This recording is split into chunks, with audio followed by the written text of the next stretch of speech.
கர்த்தருடைய வார்த்தையிலே நம்முடைய இருதயத்தை எப்படி பலப்படுத்துவது என்று தொடர்ந்து கற்றுக்கொண்டு வருகிறோம். அதில் சில சத்தியங்களை நாம் வைத்தோம். நீங்கள் தொடர்ந்து அந்த வீடியோ பார்த்தீங்கன்னா உங்களுக்கு புரியும்.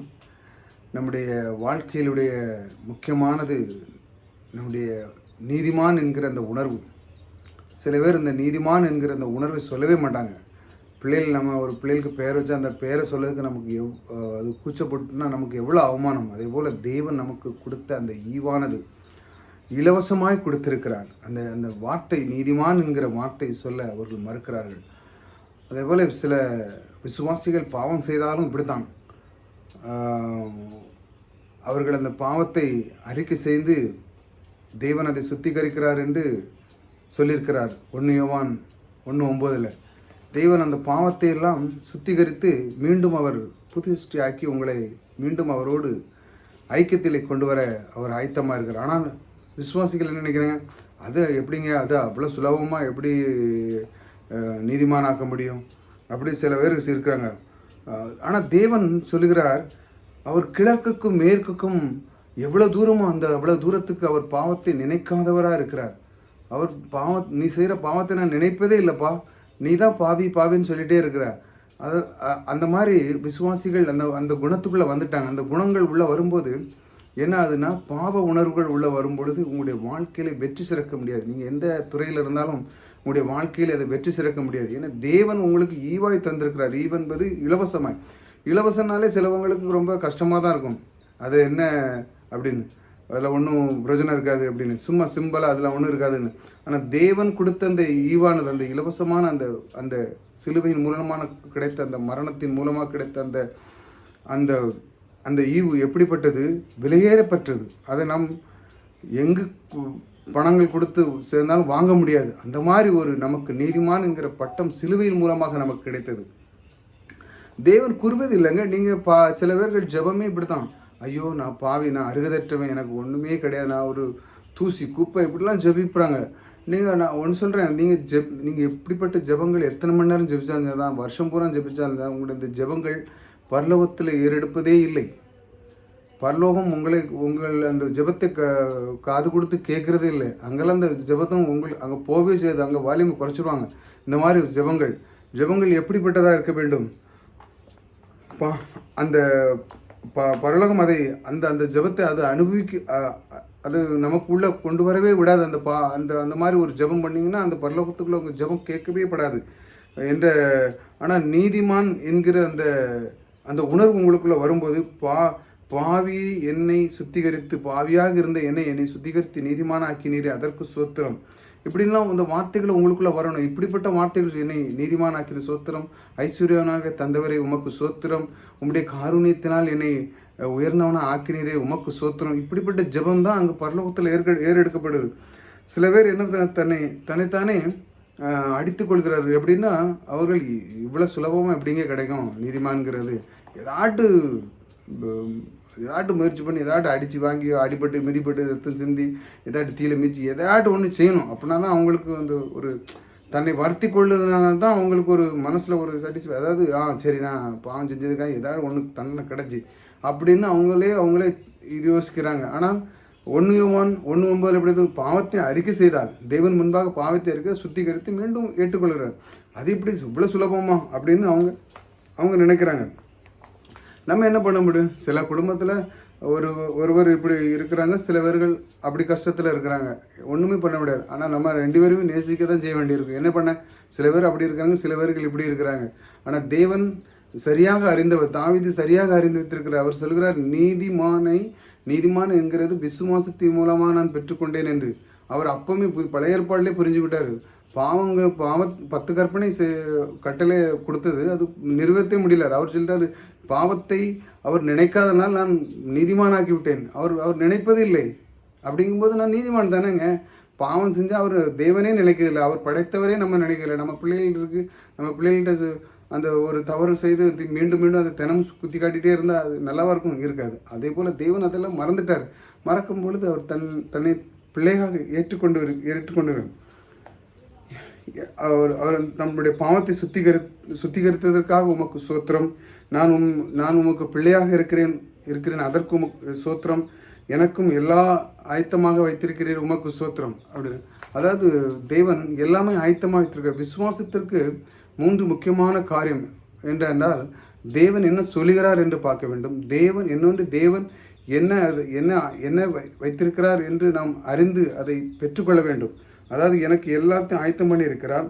அது எதெல்லாம் இருக்கிறது? இப்போ நீங்கள் ஒரு பஃபே கல்யாண வீட்டுக்கு போகிறீங்க, அதில் நிறைய ஆயத்தம் இருக்குது, நிறைய ஐட்டங்கள்லாம் இருக்குது. அந்த பொருட்களெல்லாம் நீங்கள் சாப்பிடணுன்னா எல்லாத்தையும் கொஞ்சம் கொஞ்சமாக எடுத்து பார்த்து அதை நிதானமாக பார்த்தீங்கன்னா அது எல்லாமே கிடைக்கும். நீங்கள் சாப்பிடலாம், எல்லாமே சாப்பிடலாம். ஆனால் சில பேர்கள் என்ன சொல்லுவாங்க, முதல்ல மொத்தமாக எடுத்து சாப்பிடுவாங்க. ஆனால் அந்த தேவன் சொல்லுகிறார், பந்தியை நான் உனக்கு ஆயத்தம் பண்ணியிருக்கிறேன். அதாவது சிலுவையின் மூலமாக கிடைத்த அந்த பந்தி, அதாவது கிடைத்த எல்லாமே இருக்குது. தேவன் மூலமாக கிடைத்த ஐஸ்வர்யம், சுகம், விடுதலை, குடும்ப வாழ்க்கை எல்லாமே எங்கே கிடைத்தது? சிலுவையின் மூலமாக கிடைத்தது. இப்போ அந்த பந்தியை ஆயத்தம் பண்ணி இப்போ நீங்கள் தான் தேர்ந்தெடுத்து அந்த பந்தியை எனக்காக தேர்ந்தெடுத்து அதை வைக்கணும். கர்த்தர் என்ன வைத்திருக்கிறார் என்று முதல்ல பார்க்கணும். நான் என்ன எடுக்க போகிறேன் என்று தீர்மானிக்கணும். நான் இப்போ நீங்கள் பந்தியில் அங்கே சாப்பாடு போடுறீங்க, எல்லாத்தையும் டேஸ்ட் பண்ணிட்டீங்க. இப்போ உங்களுக்கு பிடிச்சது என்ன, அதை நீங்கள் தேர்ந்தெடுக்கணும். தேர்ந்தெடுத்து என்ன செய்யணும் தான் எனக்கு அது சொந்தமாக்கிக்கொள்ள, அதை சாப்பிடும்போது அதை சொந்தமாக்கி அதை உரிமையாக கொண்டாட வேண்டும். இப்படிப்பட்ட தேவன் அதை ஆயத்தம் பண்ணி வைத்திருக்கிறார். அது எது மூலமாக? தேவன் சிலுவை மூலமாகத்தான் இது கிடைக்கும். இயேசு கிறிஸ்துவ நீங்கள் விசுவாசிக்கும் பொழுது தான் இதெல்லாம் உங்களுக்கு கிடைக்கும். விசுவாசிக்கும் மூலமாக உங்களுக்கு கிடைக்காது. இது கிடைக்காது. ஏனென்றால் ஏற்கனவே சொல்லியாச்சு, விசுவாசிக்கிறவன் மூலமாக தான் இது கிடைக்கும். நீதிமான் விசுவாசிக்கிறதுனால கிடைக்கும். 10 கற்பனை கொண்டு நீ கை கொள்வது ஒரு நாள் முடியாது. அதன் மூலமாக நீங்கள் நீதிமான் ஆக முடியாது. சில பேர்கள் இப்படி பிரயாசப்பட்டு ரொம்ப கஷ்டப்பட்டே இருங்க. எல்லாம் கண்ணீர் விட்டு அழுதாங்க, வாங்குதாங்க. என்ன பண்ண முடியும்? ஒன்றும் பண்ண முடியும். நீங்கள் அது மூலமாக நீதிமான்கிற இந்த தேவன் கொடுத்த பட்டத்திலேருந்து லேசாக கொஞ்சம் கூட எடுக்கனாலும் நீங்கள் எடுக்கவே முடியாது. பிரயாசத்தில் ஒன்றும் நடக்காதுங்க. விசுவாசத்தின் மூலமாக தான் தேவன் ஏற்கனவே உங்களை நீதிமான ஆக்கிவிட்டார். அந்த உணர்வு உங்களுக்குள்ளே வரணும். அதான் முக்கியம். அப்படி வந்தால் தான் உங்கள் இதையும் பலப்படும். அதை தான் நான் தொடர்ந்து கற்றுக்கொண்டு வருகிறேன்.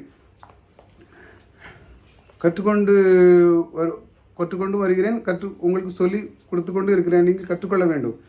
அதாவது நான் விசுவாசிக்கிறேன் என்று சொன்னாலே உங்களுக்குள்ள ஒரு ஆக்ஷன். அதாவது நான் விசுவாசிக்கிறேன், தேவனை விசுவாசிக்கிறேன்னு சொல்லிட்டு லாஸ்ட்டில் ஐயோ இது நடக்காது, அப்படி செய்யாது, இப்படி செய்யாது. சில விசுவாசிகள் எல்லாம் பைபிள்லாம் கை வச்சுருப்பாங்க. அதெல்லாம் என்னங்க நடக்கும்? அவர் சொல்கிறாரு விசுவாசத்தின் மூலமாக பெற்றுக்கொள்ளலான்னு சொல்லி பாவத்தை அறிக்கை பண்ணால் உடனே சுத்திகரித்து தேவன் அப்படிலாம் சில பேர்கள் அந்த பேட்டர்னுக்குள்ளே போக மாட்டார். சரி, அவர் ஒன்று சொல்லுவார், ஆனால் நம்ம அந்த மாதிரி இருக்கணும் அப்படின்னு சில பேர்கள் அப்படி இருக்க தான் செய்கிறாங்க. என்ன பண்ண முடியும்? அவங்கள மாற்றவே முடியாது. ஆனால் தேவனை விசுவாசிக்கும் பொழுது அந்த அந்த அந்த அந்த வார்த்தையானது உள்ளுக்குள்ளே வரும்போது விசுவாசிக்கிறேன் என்று சொன்னாலே உங்களுக்கு அந்த அந்த நெகட்டிவான தோட்டம் உங்களுக்குள்ளே வரவே வராது. எனக்கு அந்த மாதிரி ஒரு உரிமை உங்களுக்கு இருக்கிறது. எப்படி அந்த உரிமை என்னன்னா, விசுவாசிக்கிறேன்னு சொன்னாலே உங்களுக்கு ஒரு நான் விசுவாசிக்கிறேன்னு சொன்னாலே நான் ஒரு நீதிமான் என்கிறது, பாவி என்கிற உணர்வு வரவே உங்களுக்கு கூடாது. வாழ்க்கையில் எப்படி உங்களுக்கு ஒரு உரிமை உண்டுன்னு நான் சொல்லுவேன். இப்படி இதெல்லாம் உங்களுக்கு பந்தி ஆயத்தம் தேவன் சொல்லுறார். உங்களுக்கு நான் ஒரு பந்தியை ஆயத்தம் பண்ணி வைத்திருக்கிறேன் என்று சொன்னது போல உங்களுக்கும் எனக்கும் உள்ள அந்த ஒரு உரிமை உண்டு. என்ன உரிமை? சமாதானத்தின் உரிமை, குடும்ப வாழ்க்கையின் உரிமை, எல்லா உரிமையும் உண்டு. இந்த கெட்டகுமாரன் பாருங்கள், கதை நீங்கள் கேட்டிருப்பீங்க. கெட்டகுமாரன் வெளியே போயிட்டு அவன் அங்கே கிடந்தான். அவன் சொன்னான், ஐயோ இது தவிடுதுனாலும் பிழைச்சிருவனே, போதும் எனக்கு அப்படி இப்படின்னு அவன் செய்யலன்னு சொன்னான். தேவன் அந்த திட்டத்தை வைக்கவே இல்லை. திரும்ப அவன் வந்தான். தாப்பின இடத்துல வரும்போது அவன் தாப்பின எதான்னு கேட்டானா, நீ இவ்வளோ கொடுத்தா ஆசிரியெல்லாம் செலவு பண்ணிட்டு அப்படி பண்ணிட்டு இப்படி ஒன்றும் இல்லை. வந்தான், அவனை சுத்திகரித்து மோதிரத்தை போட்டு ஆடை வெட்டி பிரியாணி படுத்து விருந்தெல்லாம் பண்ணி இப்படி தாங்க நம்ம தேவனும். அவர் திரும்ப வரும்பொழுது அவர் அந்த பாவத்தை நினைக்கிறதே இல்லை. திரும்ப அவர் தகப்பன் கேட்டானா, நீ என்ன செஞ்சா, எங்கே போய் விழுந்தா, என்ன ஒன்றும் கிடையாது. திரும்ப தேவனிடத்தில் வரும்போது தேவன் அவனை சுத்திகரித்து மீண்டும் ஏற்றுக்கொள்கிறார். உனக்கு என்னுடைய ஐஸ்வர்யங்கள் ஆஸ்தியெல்லாம் உனக்கு தான்ப்பா. தேவன் வைத்திருக்க அந்த சிலுவையினுடைய எல்லா ஆசீர்வாதம் உனக்கு தான். இப்போ நீ என்ன சொல்லணும்? விசுவாசிக்கணும். தேவன் எனக்குள்ளே இருக்கிறார். அவருடைய பூரண காருண்யத்தின் எல்லா அன்பையும் எனக்கு தந்திருக்கிறார். அவருடைய ஐஸ்வர்யத்தை எனக்கு தந்திருக்கிறார். அவருடைய சுகத்தை எனக்கு தந்திருக்கிறார். குடும்ப வாழ்க்கை தந்திருக்கிறார். பிஸ்னஸினுடைய வெற்றி வாழ்க்கை எனக்கு தந்திருக்கிறார். அதெல்லாம் உரிமைகளையும் எனக்கு எல்லாத்தையும் உள்ளே வைத்திருக்கிறார். எல்லாம் நான் அதை விசுவாசிக்கிறேன், அது மூலமாக நான் பெற்றுக்கொள்ளேன், என்னுடைய கடன் வாழ்க்கையிலிருந்து எல்லாத்தையும் விடுதலை இருக்கிற தேவன் எனக்குள்ளே இருக்கிறார், எல்லாத்தையும் நீங்கள் விசுவாசிக்கணும்.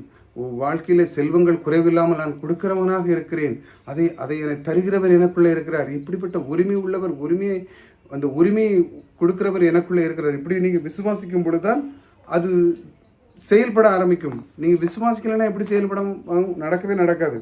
இது மாதிரி தான் அந்த கெட்ட குமாரன் சொன்னோம்ல, அவங்களுக்கு திரும்ப வந்தவொடனே அவனுடைய எல்லாத்தையும் அவன் விட்டு வந்து அவன் தாப்பனோட வந்தவுடனே எல்லாமே அவனுக்கு எல்லாமே கிடைக்க ஆரம்பித்து விட்டது. அவனுடைய எல்லாமே ஆஸ்து எல்லாமே அவனுக்குள்ள அவனுடைய மரியாதை எல்லாமே அவனுக்கு தகப்பன்கிட்ட அவன் பெரிய ராஜா, அவன்கிட்ட வந்தவொடனே எல்லாமே கிடைச்சிது. அதே போல் நம்முடைய தகப்பனும் அப்படிப்பட்டவர் தான். அந்த அண்ட சராசரி உண்டு பண்ணவர், வானத்தையும் பூமியும் படைத்தவர், அவர் எல்லாம் சொந்தக்காரர், வெண்ணியும் பொண்ணும் உடையவர், அவர் நமக்கு சொந்தக்காரர், அவர் நமக்குள்ளே இருக்கிறார். எதன் மூலமாக? அந்த சிலுவையின் மரணத்தின் மூலமாக இப்போ நமக்குள்ளே வந்து விட்டார். ஆகையால் நாம் விசுவாசிக்கும் பொழுதுதான் இதை நாம் பெற்றுக்கொள்ள போகிறோம். நான் நீதிமான், அது என்னுடைய உரிமை, செல்வம் என்னுடைய உரிமை, தைரியம் என்னுடைய உரிமை, இதையெல்லாம் நன்றாக இருப்பது நம்முடைய உரிமை என்று நம்முடைய பிறப்புரிமையாக இருக்கிறது. நல்வாழ்வு, ஆத்மா, சரீரம், குடும்பத்தினுடைய பொருளாதாரம், கையின் பிரயாசரம், எல்லாவற்றின் நல்வாழ்வில் எல்லாமே என்னுடைய உரிமை. தேவனுடைய பிள்ளையாக இருக்கிறதும் என்னுடைய உரிமை. இந்த உரிமையை நாம் விட்டு கொடுக்கவே முடியாது. தேவன் நமக்குள்ளே இருக்கிறார். தேவன் அந்த உறவுக்கும் ஐக்கியத்துக்குள்ளே நம்மளுடைய ஏற்கனவே நம்ம சொல்லியிருக்கோம். இப்போ ஐக்கியத்துக்குள்ளே வரும்போது தேவன் நமக்கு சிலுவையின் மூலமாக சிந்தின அந்த ரத்தத்தின் மூலமாக நம்ம ஐக்கியத்துக்குள்ளே பங்கு பெறணும். அதனால தான் சிலவங்க நற்கர் நடக்கலாம் ரொம்ப பயப்படுவாங்கன்னா அது தகுதி இல்லை வாங்க, அப்படிலாம் நீங்கள் இருந்துகிட்டே இருக்க வேண்டியதான். அவர் சொல்லுவார், நான் வா, எங்களுடைய சுத்திகரித்து வா, நான் இந்த பந்தியை ஆயத்தம் பண்ணியிருக்கிறேன், நீ வந்து அதை ருசித்துப்பார், அது இருந்து அதன் கூட இருந்து எல்லாம் உனக்காகத்தான் பா, நீ பாவம் செஞ்சுட்டு திரும்ப அதை அறிக்கை பண்ணி திரும்ப வா. அதனால் நீங்கள் எப்படி நினைக்கூடாது, திரும்ப பாவம் பண்ணிட்டு திரும்ப வரலாம். உங்களுக்கு தெரியும் இது தவறு என்று, ஆனால் திரும்ப அதை எடுத்து போவீங்களா? தீ சுடுது, ஒரு இடத்துல சுட்டுட்டீங்க, திரும்ப மறுபடியும் அங்கே கை வைப்பீங்களா? வைக்க மாட்டீங்க.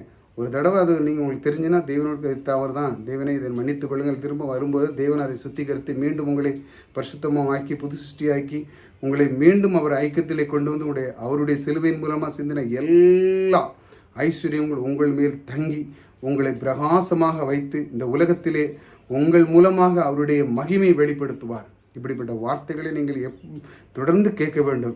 சப்ஸ்கிரைப் பண்ணி வச்சுக்காங்க. தொடர்ந்து தேவனுடைய வார்த்தைகளை கேட்கறதற்கு நீங்கள் எப்பவும் ஆயத்தமாக இருக்கணும். தொடர்ந்து கேட்கணும். தொடர்ந்து கேட்க உங்களுடைய இருதயம் பலப்படும். இப்படி வார்த்தைகளை நீங்கள் தொடர்ந்து கேட்கறதுனால் உங்களுடைய இருதயம் பலப்பட்டு உங்களுடைய வாழ்க்கையில் நீங்கள் மிக சிறப்பாக இருப்பீங்க.